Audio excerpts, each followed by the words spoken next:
n'y a pas d'ambiguïté sur la divinité du Christ. L'apôtre Jean, il nous enseigne dans Jean 1:1 qu'il est la parole qui s'est faite chair et celle qui a créé toutes choses, elle est venue habiter parmi nous.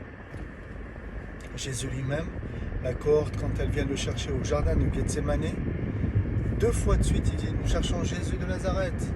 Il va répondre quoi ? « Je suis ».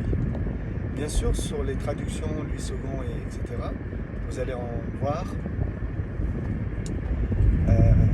peut-être un autre mot, mais l'origine du mot est je suis, le je suis, c'est le je suis de Moïse. Alors, quand Philippe va lui dire montre-nous le Père, et cela ne suffit, Jésus va répondre celui qui m'a vu a vu le Père.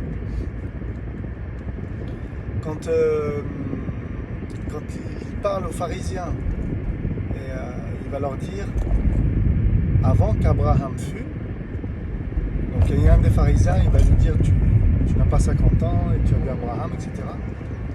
Et Jésus va lui répondre avant qu'Abraham fût, je suis. Il y a encore le je suis.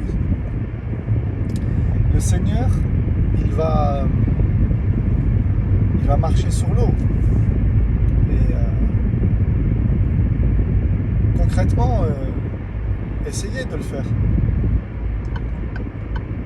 Si Jésus ne te dit pas de venir sur l'eau, comme il l'a dit à Pierre, eh bien, je ne pense pas qu'on puisse marcher sur l'eau sans l'ordre divin ordonné par celui qui a créé l'eau. Donc, il y a beaucoup de passages où le Seigneur, il nous montre en fait, il est le je suis. Il n'y a personne qui est descendu, qui n'est venu du ciel que celui qui... Il est le pain de vie.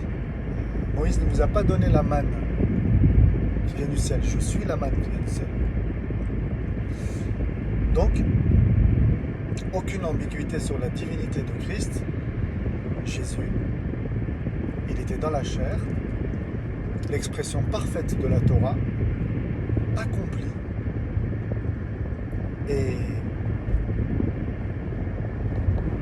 donc, il est le divin, il est le créateur qui a créé toutes choses. Tout simplement. Soyez bénis.